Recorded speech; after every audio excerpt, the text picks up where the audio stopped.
Good morning students, आज फिर आपका स्वागत है आपके अपने यूट्यूब चैनल लर्निंग ट्यूब में। तो बच्चों, हम आज क्लास 10 एक्सरसाइज 7.2 को शुरू कर रहे हैं। 7.2 का जो पार्ट है वो हमारा ये फर्स्ट है। तो क्लास 10 मैथ को हम लेकर चल रहे हैं बच्चों, उसमें आज 7.2 है। 7.2 में हमारा जो 7.1 कराई थी, एक फॉर्मूला बताया था पूरी एक्सरसाइज के लिए। उसके बाद बच्चों दूसरी एक्सरसाइज में है हमारा विभाजन सूत्र। तो विभाजन सूत्र क्या होता है, यानी एक कोई हमारे पास पार्ट है, मान लीजिए ये कोई हमारे पास ये इतना बड़ा कोई भी पार्ट है, ठीक है। अगर इसको हम यहां से डिवाइड कर दें ऐसे और मान लें 2:3 यानी 2:3, यानी ये जो विभाजन है वो 2:3 में है। बच्चों अगर आपको बिंदु दे रखे हों 2,3 और 4,2, मान लीजिए ये दो बिंदु आपको दिए हुए हैं और कह रहा है इन दोनों बिंदुओं को 2:3 में विभाजित करने वाला एक बिंदु ज्ञात कीजिए। यानी ये दो बिंदु हैं, मान लीजिए ये बिंदु यहां पर है 2,3, ये बिंदु यहां पर है 4,3, 4,2, और कह रहा है, क्या कह रहा है कि इन दोनों बिंदुओं को 2:3 में विभाजित करने वाला यहां पर जो बिंदु है उसे ज्ञात कीजिए। बच्चों उसके लिए मेरे दोस्तों, उसके लिए विभाजन सूत्र का प्रयोग होता है। विभाजन सूत्र क्या है? m1x2 + m2x1 upon m1 + m2। ये y के लिए m1y2 + m2y1 upon m1 + m2। आइए एक्सरसाइज फर्स्ट 7.2 का जो हमारा क्वेश्चन है, क्वेश्चन नंबर फर्स्ट, उसको लेकर चलते हैं, इसे रफ कर लेते हैं। तो उस क्वेश्चन को पढ़िए, एनसीईआरटी बुक में लिख रहा है, मैं भी पढ़ता हूं।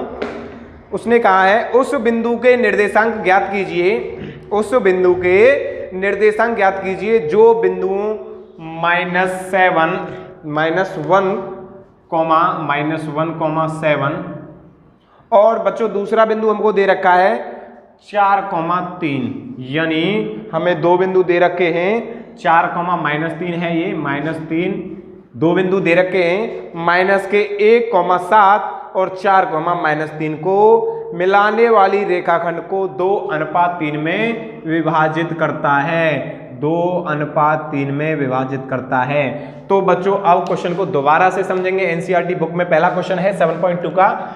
उसने कहा है हमारे पास दो बिंदु हैं, इनको मान लिया जाए, इसको बिंदु को मान लिया जाए ए पॉइंट, इसको मान लिया जाए बी पॉइंट और इसको मान लिया जाए पी पॉइंट।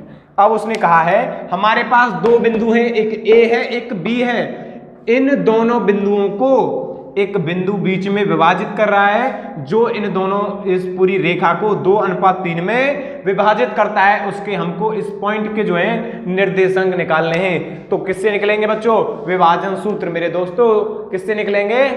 विभाजन सूत्र से। तो मैंने आपको बताया था ये हो जाएगा हमारे पास x1, ये हो जाएगा हमारे पास y1, ये हो जाएगा हमारे पास x2, ये हो जाएगा हमारे पास y2। अब इन सब की वैल्यू हमको पता है और जो इससे अलग क्या है हमारे पास m1 और m2, तो ये हमारे पास हो जाएगा m1 और ये हो जाएगा m2। अब हमारे पास सब की वैल्यू है, इसमें पुट करेंगे फॉर्मूले में पुट करने पर हमको मिलता है बच्चों, देखिए मेरे दोस्तों, m1 की वैल्यू है कितनी? 2, यानी 2 गुणे x2 की वैल्यू कितनी है? x2 की वैल्यू है 4 प्लस m2 की वैल्यू है m2 3 इंटू x1 की वैल्यू है -1 upon m1 plus m2, m1 की वैल्यू है 2 प्लस m2 की वैल्यू है हमारे पास, m2 की वैल्यू है 3, m1 की वैल्यू यहाँ पर लिखेंगे 2 इंटू y2 की वैल्यू है हमारे पास -3 प्लस m2 की वैल्यू है हमारे पास 3 इंटू y1 की वैल्यू है हमारे पास 7 upon m1 plus m2, m1 plus m2 2 plus 3। अब इनको आगे हल करते हैं तो ये आता है हमारे पास 4 2 जा 8 प्लस माइनस हो जाएगा 3 1 जा 3 अपॉन 2 प्लस 3 हो जाएगा हमारे पास 5, ये हो जाएगा, ये प्लस का है, प्लस माइनस माइनस, 3 2 जा 6 प्लस 7 3 जा 21 अपॉन 3 + 2 = 5। इसको आगे सॉल्व करते हैं, ये आता है हमारे पास 5 - 3 = कितना हो जाएगा हमारे पास 5/5 कॉमा ये हमारे पास हो जाएगा बच्चों हमारे पास ये माइनस प्लस, देखिए ये पॉजिटिव है, ये नेगेटिव है, तो जो हमारे पास जिस चिन्ह की जिस साइन की संख्या बड़ी होती है उसी साइन में आंसर आता है। 21 में से माइनस कर देंगे 6 तो ये बच जाएगा हमारे पास 15/5। इसको आगे हल करते हैं, ये आता है हमारे पास 1 कॉमा, इसको आगे हल करते हैं, ये आता है 3, यानी हमने पॉइंट निकाल लिए हैं 1,3 1,3, यानी कौन सा बिंदु है मेरे दोस्तों, कौन सा बिंदु है P के पास, ऐसा कौन सा बिंदु था जो 2:3 में विभाजित करा था, वो था हमारे पास 1,3। तो हमारे पास जो बिंदु आए हैं कितने, कौन से बिंदु आए हैं 1,3। आशा करता हूं आपकी समझ में आ गया होगा। जिसको स्क्रीनशॉट लेना है ले सकता है। उसके बाद हम अगले क्वेश्चन की तरफ चलते हैं। एक बार और समझ लीजिए क्वेश्चन को। उसने कहा है कि हमारे पास दो बिंदु हैं ए और बी, ए और बी हमारे पास दो बिंदु हैं। इन दोनों बिंदुओं को मिलाने वाली कोई रेखा उसको एक तीसरा बिंदु P 2:3 में विभाजित करता है।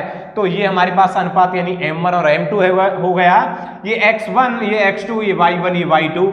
इस फॉर्मूले में हमने सब कुछ पुट किया, आगे सॉल्व किया तो हमारे पास आ गया 1,3 1,3, यानी इस रेखा को विभाजित करने वाला बिंदु 1,3 है, यानी 1,3 है, जो इस रेखा को 2:3 में विभाजित करता है। आशा करता हूं समझ में आ गया होगा। स्क्रीनशॉट ले लीजिए। अगले क्वेश्चन की तरफ चलते हैं बच्चों। तो आइए दोस्तों नए क्वेश्चन के साथ चलते हैं। क्वेश्चन नंबर 2, एक्सरसाइज 7.2 का क्वेश्चन नंबर 2।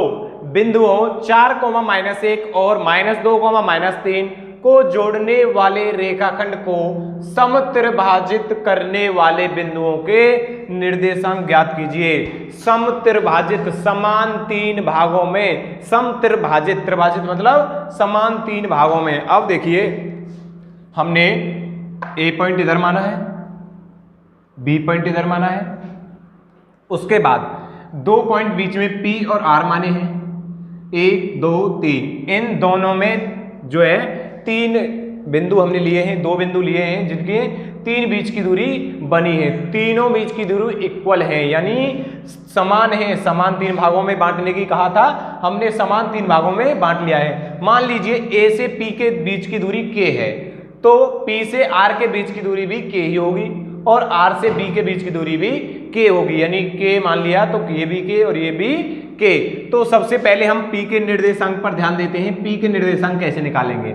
हमको अगर P के निर्देशांक चाहिए तो उसके लिए हमारे पास देखिए बच्चों, मेरे प्यारे दोस्तों, ये है x1, ये y1, ये हो जाएगा x2, ये हो जाएगा y2। ठीक है, x1 x2 y1 y2 की वैल्यू हमारे पास आ गई। उसके बाद P के लिए हमको चाहिए M1 और M2। M1 M2 कहां से निकालेंगे? M1 M2 देखिए P के निर्देशांक हमको निकालने हैं। P के बाद में कितनी k हैं? देखिए आसान तरीका अभी देखते हैं कि P से बाद की कितनी k हैं। इधर ध्यान दीजिए, P के बाद में उनको आप ऐसे छुपा लीजिए। कितनी k बची हैं? 1, तो ये हो गया 1। ठीक है, अब P के निर्देशांक के लिए अभी तक हमने ये निकाला था, पीछे वाली k ढकी, तो ये मिल गई हमको 1 k। उसके बाद इनको छुपा लेते हैं। पीछे कितनी k बची हुई है? 2, यानी 1:2, यानी हमारे पास M1 की वैल्यू है, M1 की वैल्यू हमको मिल गई है 1 और M2 की वैल्यू हमको मिल गई है 2। अब M1 M2 हमारे पास सभी चीज की वैल्यू हैं, हम उनको पुट करते हैं फॉर्मूले में। तो आइए, फॉर्मूला है हमारे पास M1 x2 M2 x1 upon M1 plus M2 comma M1 y2 plus M2 y1 upon M1 plus M2। फॉर्मूले में पुट कीजिए। यहाँ पर लिख लेंगे P के लिए, यानी P के निर्देशांक के लिए M1 की वैल्यू है 1 इंटू x2 की वैल्यू है -2 प्लस M2 की वैल्यू है 2 इंटू x1 की वैल्यू है 4 upon M1 plus M2 1 plus 2 comma m1 की वैल्यू है हमारे पास 1, y2 की वैल्यू है हमारे पास -3 प्लस m2 की वैल्यू है हमारे पास 2 इंटू y1 की वैल्यू है हमारे पास -1 upon m1 plus m2 1 plus 3। इसको ऐसे ब्रैकेट में बंद कर देते हैं और आगे सॉल्व करते हैं। ये हो जाएगा, ये प्लस है ये माइनस है, ये हो जाएगा हमारे पास -2, ये हो जाएगा हमारे पास +8 अपॉन 1 + 2 यानी 3, कॉमा ये हो जाएगा प्लस माइनस 3 प्लस माइनस ये भी माइनस हो जाएगा 2 अपॉन ये बच्चों हमारे पास 2 है, यहाँ पर जो है m2 की जो वैल्यू है हमारे पास 2 है। इसके बाद 2 1 ये हो जाएगा हमारे पास 3।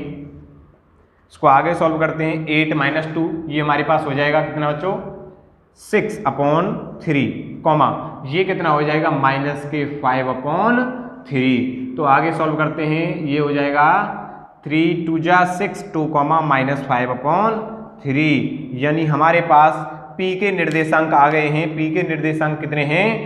P के निर्देशांक हैं 2, ये है 2, -5/3। उसके बाद हमको निकालने हैं R के निर्देशांक। R के निर्देशांकों पर ध्यान देंगे।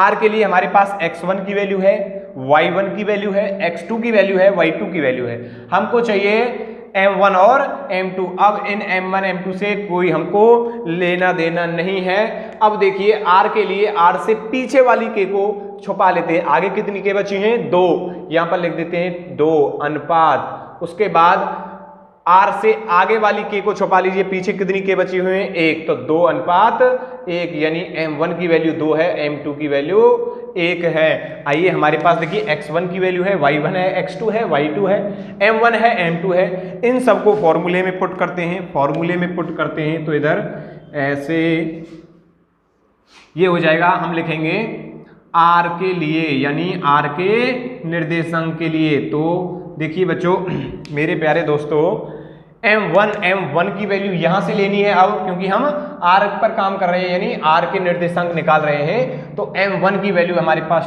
2 इंटू x2 की वैल्यू है -2 प्लस m2 की वैल्यू हमारे पास 1 इंटू x1 की वैल्यू हमारे पास 4 अपॉन m1 प्लस m2 यानी 2 + 1, कॉमा m1 y2 की वैल्यू है हमारे पास 2 इंटू y2 की वैल्यू है -3 प्लस m2 की वैल्यू है हमारे पास 1 इंटू y1 की वैल्यू हमारे पास -1 अपॉन m1 प्लस m1 की वैल्यू है हमारे पास बच्चों 2 प्लस m1 प्लस m2 ये हो गया 2 कर दो। m1 की वैल्यू है हमारे पास 2 प्लस m2 की वैल्यू है हमारे पास 1। ये ब्रैकेट में बंद कर देते हैं। इसको आगे सॉल्व करते हैं तो ये आ गया मेरे प्यारे दोस्तों माइनस ये प्लस माइनस 2 2 जा 4 प्लस 4 1 जा 4 अपॉन 2 प्लस 1 हो गया हमारे पास 3, कॉमा 3 2 जा 6 माइनस ये हो गया 1 अपॉन 3। इसको आगे सॉल्व करते हैं। ये आ जाता है हमारे पास 0/3 कॉमा -7/3, क्योंकि -6 -1 सजातीय हैं यानी एक जैसी जाति के हैं तो ये जुड़ जाएंगे। -4 है +4 है कैंसिल हो जाएगा।